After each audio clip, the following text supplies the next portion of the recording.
Hi,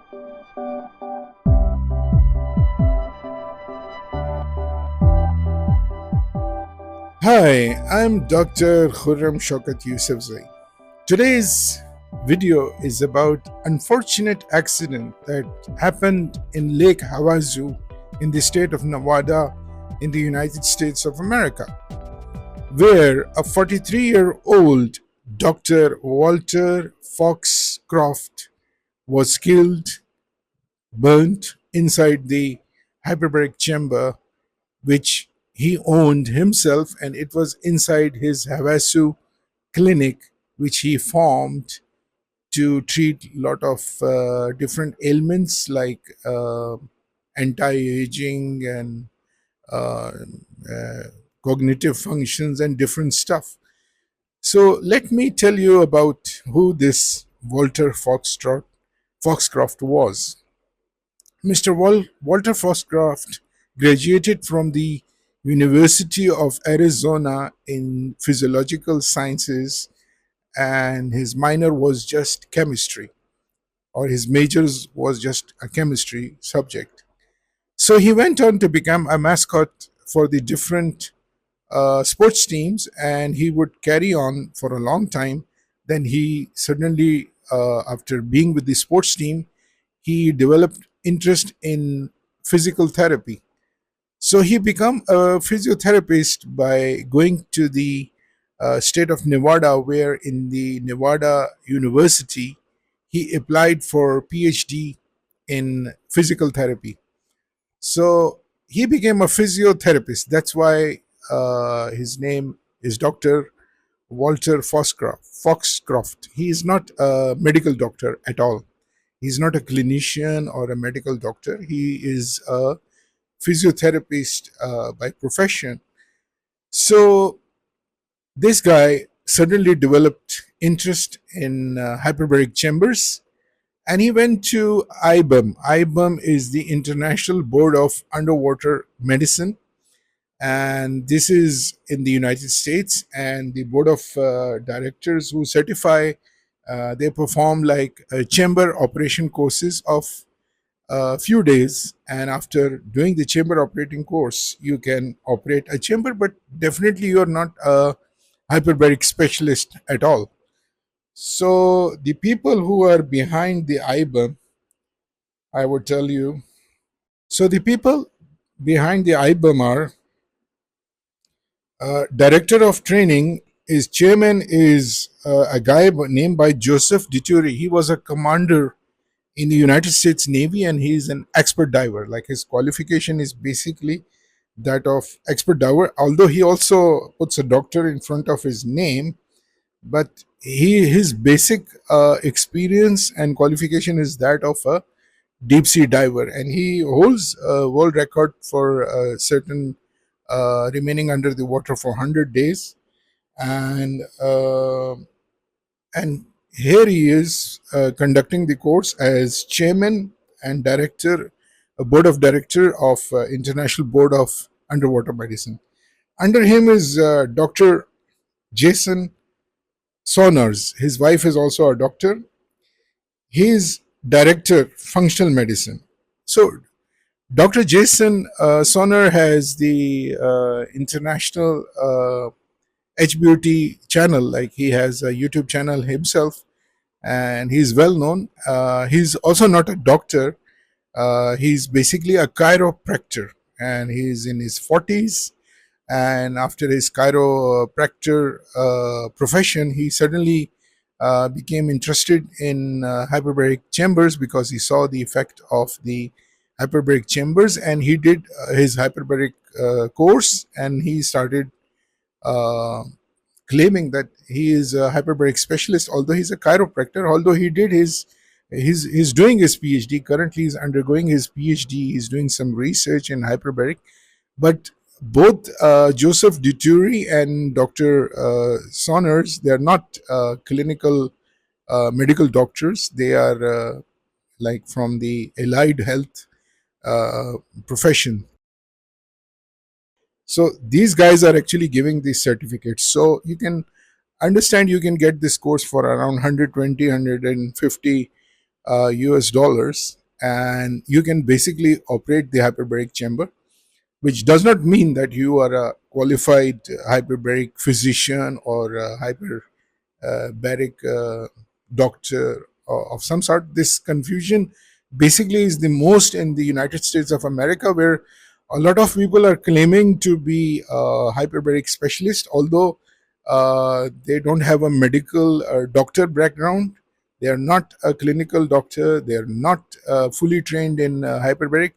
Like, they're not divers. Just like Joseph Dituri is a good diver. Like, he knows the health and safety procedures because he was in the United States Navy as a commander.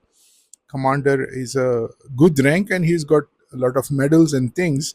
But the other people, and the confusion which the United States of America has created because of its confusing rules and confusing, like, doctors are not allowed to run a hyperbaric chamber, but anybody who's not a doctor, who's not even a diver, or who's not qualified in the health and safety, who does not know the mechanism of the hyperbaric chamber or the physics, the biology, the physiology, or the gases, they are trying to become like experts. And even I don't understand. Like, there's so many international board of underwater medicine, and there is international hyperbaric medicine. So many confusing institutions which are run by basically technicians. They are like there is a CHT, certified hyperbaric technicians. They are also giving certificates for a lot of money. So America does not have a proper master degree of hyperbaric medicine. Although in 2025, the United Kingdom is certainly offering a master degree. There is a master degree in Europe, and some other countries like Egypt also has one.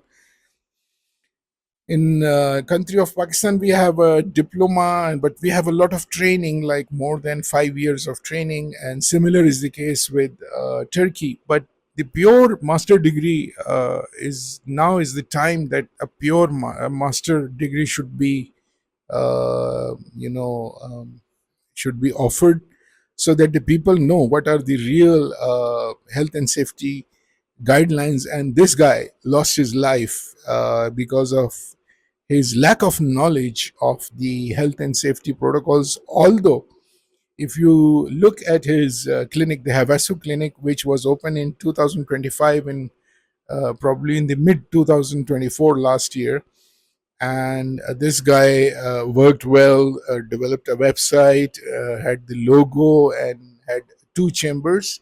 The chambers were brought from Oxy Health. Oxy Health is a California based company in the Santa Fe, which is owned by an Indian guy called Samir Patel. Samir Patel is also claiming that he developed this hyperbaric flexible chambers, because if you look at the Oxy Health website, they have a Model 2 series, 270, 350, and the 420. And the chamber which exploded was actually the Fortress 420, which is a metallic mono hyperbaric chamber. And this goes right up to 380 30 psi pressure, as advertised on their website. And the guy, the chief executive officer, was actually is also a controversial Indian guy, because he actually died mysteriously. Somebody came, and some silver SUV that hit him and killed him, and he got killed near his this Oxy Health facility. And it was a hit and run case, and nobody knows who hit him. But the controversy deepens further, because this guy was suing his competition. Like, he sued his competition for $11 million because they were advertising, like, that hyperbaric chambers are curing this and that, and they had advertised something on their website which was not something which FDA list mentions, although the same thing is being done with their chambers, and that's what the judge also told him. But he has sued like two companies, and he got a lot of money in damages after suing these companies. Maybe he developed the enemies, which is like when I started digging into this incident, and it was my surprise that Mr. Samir Patel was killed, and then his friends and his family offered 20,000 US dollars for the information on somebody who could get the killer for them, or the information about the killer. They would give them 20,000 US dollars. So there is a reward for you know giving the information that who kills the guy who manufactured this chamber which exploded. Because in the past video I talked about the Shekrisht hyperbaric chamber. They were similarly owned by Indian people, because Ron Shekrisht was the guy who developed that this company. That's why it's called Shekrisht hyperbaric chamber, and that exploded twice, killing a boy in Detroit. As there is a video on my channel explaining about that. So the owners of that hyperbaric chamber is also Indian, and this company Oxy Health is also owned by Indian guys. Now his son, Mr. Patel, who is actually a pharmacy guy, he has got the bachelor's in pharmacy. Like, he's not a doctor, and he's now running the company after the sudden demise of his father. And that was another mysterious aspect to this accident. And Mr. Walter Foxcroft, who died, as I mentioned, his degrees are not that of a doctor or a diver. He just had a 120 US dollar, 150 US dollar, few days, maybe online course or maybe on hands-on course. I'm not sure, because I'm not sure how the IBUM, International Board of Underwater Medicine, gives the degrees. Even the trainers are not doctors, and not they cannot uh, give certificate for practice in hyperbaric medicine. They can only give you a certificate of how to operate the hyperbaric chamber. Like, operating a hyperbaric chamber and being a hyperbaric doctor is two different things. So that's what I'm emphasizing, and I hope you would understand this thing. So I would be making such videos to tell you what's really going on, and what's genuine and what's not genuine in being a hyperbaric physician. And this is one of the case.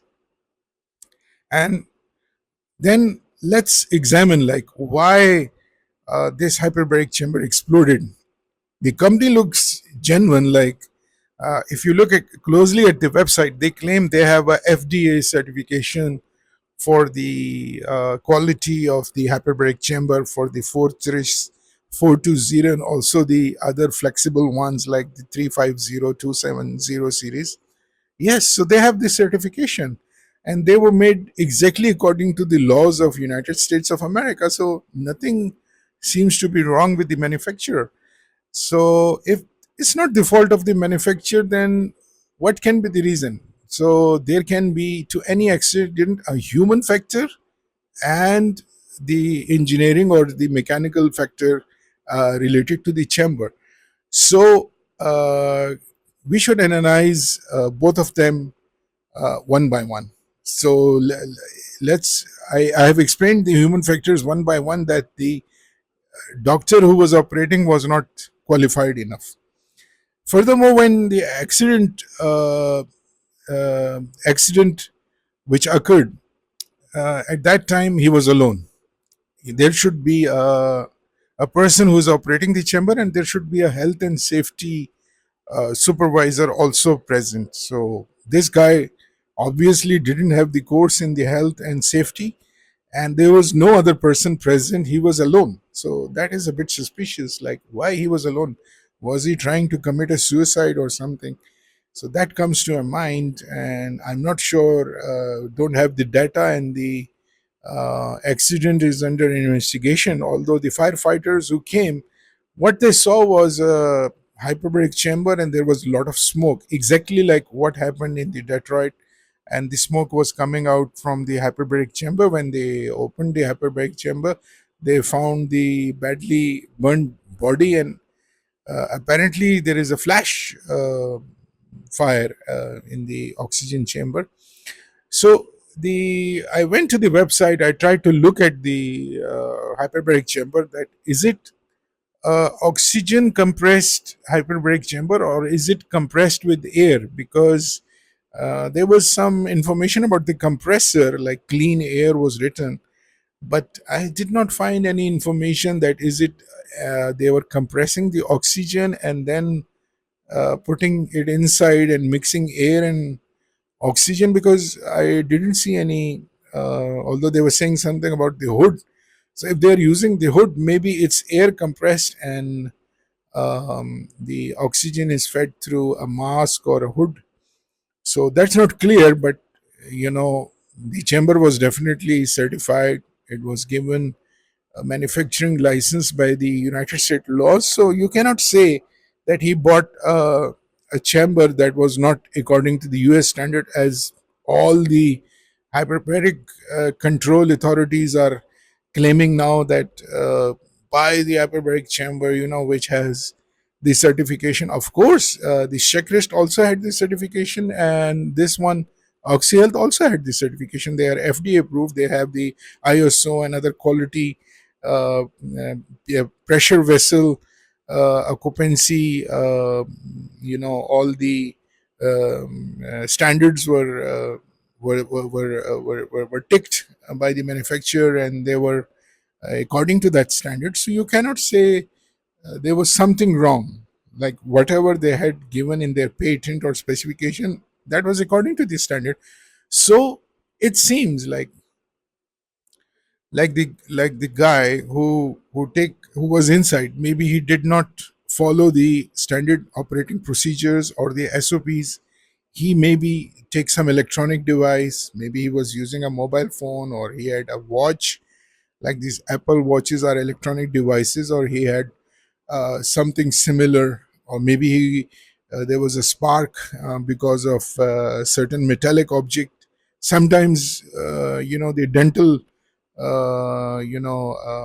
if you have or some implants and things, or maybe some metallic thing, or anything, we because there is a complete list. Like when my patient comes, I give a complete list of what to do and what not to do and what is prohibited inside the chamber.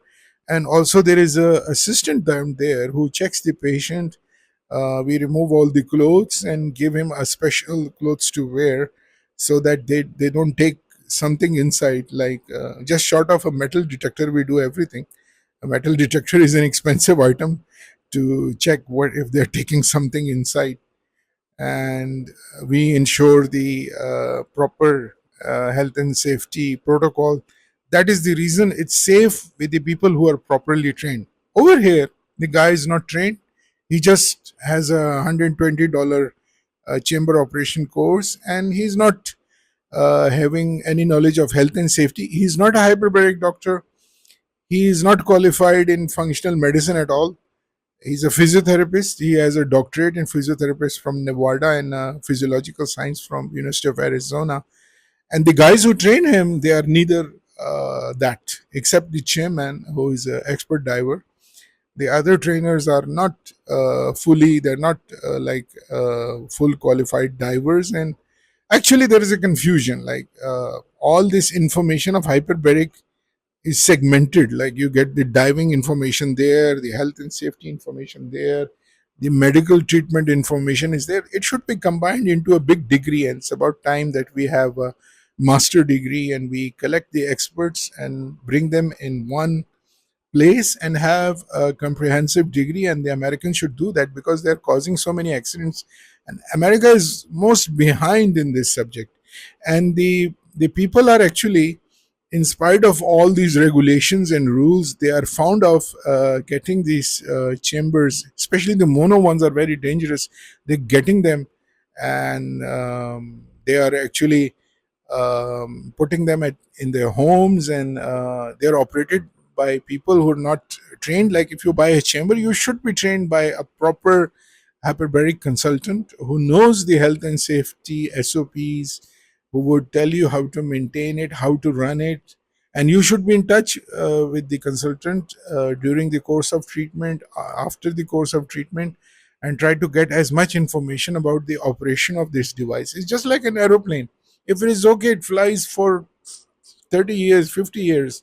But if you do something wrong, do not maintain, do not do proper according to SOP, the plane will crash. Exactly.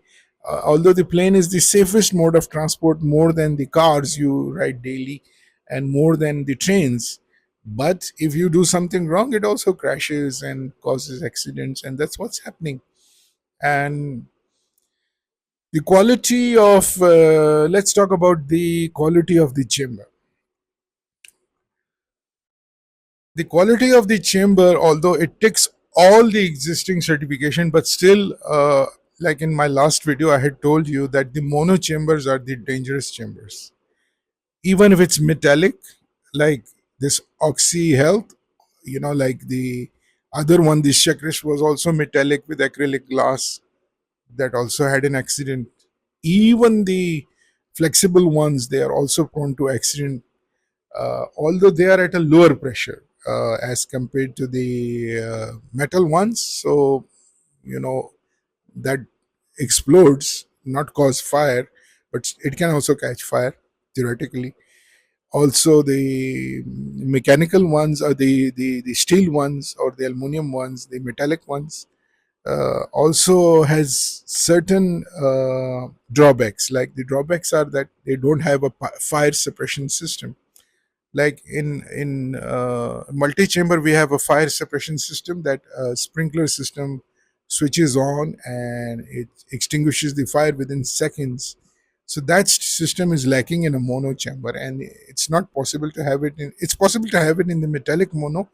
Like I have in a video on my channel where I'm recommending a Turkish, if you want to buy, you can contact me, a Turkish mono hyperbaric chamber. It has the safety system with the sprinkler, both automatic and manual, with the button you can switch on the sprinkler system. So that is a safe mono hyperbaric system. It does not cost that too much. So we have the means to make a safe hyperbaric chamber, but the ones that are made in America, they're not safe. They are not according to the safety protocols, because somehow when the FDA designed the safety protocols for the mono is not the same as the safety protocols for the multi hyperbaric chambers. So there is a difference, and that detail I have discussed in my other video. I will also put another video where I will talk about these in detail, like what are the difference in both. I'll put a slide for you where you can see what are the differences, and I recommend that now we should have a mono chamber with the same safety standards, just like the multi one, because it's possible. We can make it. If you want it, I can provide you one with that system. You can contact me, or leave a comment on my channel, or you can call me on WhatsApp on my number. So I'm gladly able to help you. That's what we are for, to conduct hyperbaric treatment with utmost safety and regards to the human life, and also provide you with the best advice for medical treatment. This guy was a physiotherapist. He was not an expert on aging or cognitive function, because that was not his education or skill set. So, to recognize a proper hyperbaric doctor, you have to look at the doctor also closely. So, I told you about the flaws of the laws in the United States, and also the chamber. And I hope that if there is some committee or a meeting, or of people who are in hyperbaric, I can also call me. We will be, and my team, who make great hyperbaric chambers. We have a lot of new patents, new designs. We can give you good advice, and also tell you how to improve the standards. And These standards are especially wanted for the mono chambers, how we can improve them so they become more safer. And this kind of accidents would not happen in future. So I hope you liked my video. And if there is any question, you can leave a comment. I would be gladly able to answer. So if you like the video, press the like and leave a comment. And without subscription, you will not be able to meet me again. You have to subscribe and also press the bell icon and select all so you get the notification. And I hope you do that and hope to see you soon. Take care. Goodbye.